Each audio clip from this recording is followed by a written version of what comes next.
For today's look. Today we're recording this on Thursday. Geopolitics kicked off. We had a Russia incursion overnight. Crazy markets, obviously, but even before, and I think it's important because let's drill down into where we are, where we're going, all this kind of stuff. But even before today's major geopolitical escalation, we'd already evidenced 5 consecutive spot gold fixes that settled just below and just above 1900. Even yesterday it was over 1900.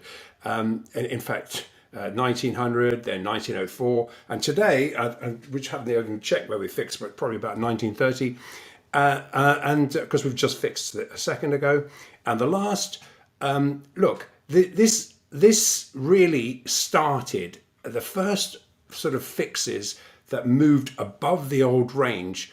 Started really a week ago on the 17th. It's Thursday the 17th. Here we are, Thursday again. And this was well before, it's important to say, this is well before the geopolitical escalations impacted gold. Now, into this rise in gold prices, we've evidenced both physical demand and ETF inflows. And you know what we think about these ETF inflows. We'll look at that as well. Now, the physical demand element is notable as it's consistently evidenced the sovereign institutional size buyer that we've reported that's been very active since December the 15th, which is they've been appearing at every single PM gold fix without exception since then.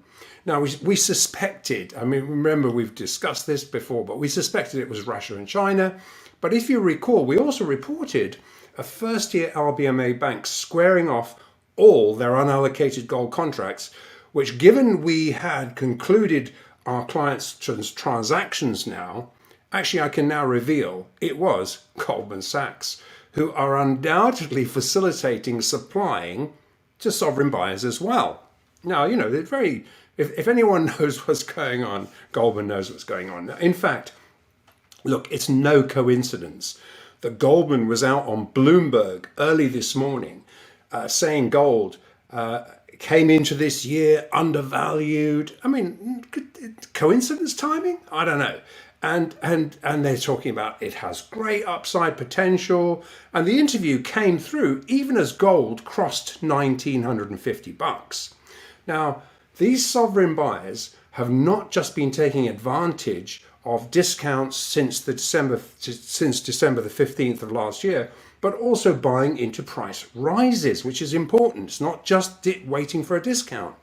Now, and that culminated in yesterday's fix before Russia's incursion, and it fixed yesterday at 1904.70 before this incursion.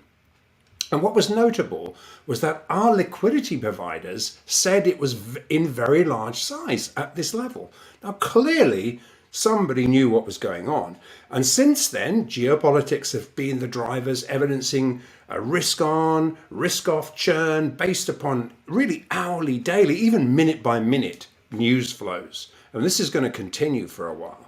Now, recent liquidity provider confirmations of sovereign size demand being present really also jives with our first-hand information that we reported live here on Live from the Vault, that a first-tier LBMA market maker bank, which is now revealed as Goldman Sachs, had moved Basel III compliant after squaring off all their unallocated gold market credit risk.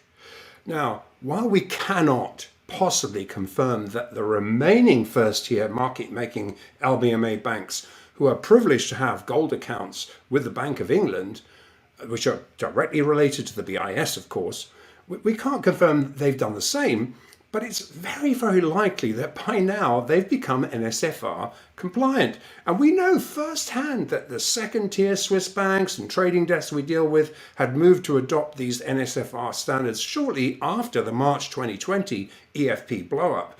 And if you remember, we reported it at the time. Now, this has been a frustratingly long process, but it is underway. And Shane, as you know, our focus has been on the fickle, rinsable paper element of the current geopolitically motivated safe haven price ramp. So while this paper gold element has historically been very easy to flush out, the longer term, the longer that the paper price holds above old prior technical resistances, the more technical damage is done, and it resets where the physical market will be able to underpin any sudden de-escalation dips, and which is when hot money dumps all their safe havens, race back into chasing bubble territory risk, of course, underpinned now by a wavering and very questionable Fed, actually, and especially this Fed put that's been in place. Really, the Fed is boxed here. I mean, to be honest, this is going to cause, what's happening today is really going to accelerate really inflation enormously. Commodity inflation is going to go through the roof. So, you know, they're really, are the rate hikes going to suddenly go from 7 down to 3, down to 2? We don't know. Are we looking at rate cuts? We don't know at this point, because I don't think the Fed knows. Now, given that the COMEX-centric ETFs, which is GLD and SLV, you know, we've been focusing on it. They don't like the fact we're focusing on it, but we sure as hell are. We clearly know that these inflows are not yet Basel III compliant. And with both of these opaque flywheels churning unallocated gold and silver spot credit positions to the degree they cannot be considered to represent physical metal. Now, obviously, we've discussed how they do not assist. These ETF flows don't assist in discovering a real supply-demand price. Furthermore, these COMEX-related exchangeable positions are also subject to this hot money volatility. Now, real physical, once it's allocated and vaulted, tends to be very, very sticky. And it's not subject to really hot money volatility at all, thereby discovering and underpinning a solid physical supply demand price. Now, by weighing up the two separate markets, which is really what we try and do every episode, one is diluting the price, the other side is discovering it. And so by doing that, we can determine the dollar price level where Western central banks dare not push the price. And that's really because all that's doing is reopening the carefully managed hidden gold window. And the very same Bretton Woods window Nixon sought to close over 50 years ago. And what really is missed by most commentators is that Basel III is seeking to close this window, currently being competitively exploited by competing central banks and sovereigns who are busy exchanging their rapidly debasing dollars for physical gold, as if really what we're saying, this window is wide open. But by backing FX gold, foreign exchange gold, with physical, paper market dilution will evaporate. And we see the BIS positioning for higher gold prices. Yes, Andy, as you say, there comes a point where the BIS will need higher gold prices. What are you seeing in the market right now? Shane, really good question. And this is what we're seeing right now from a wholesale market perspective. It's so important.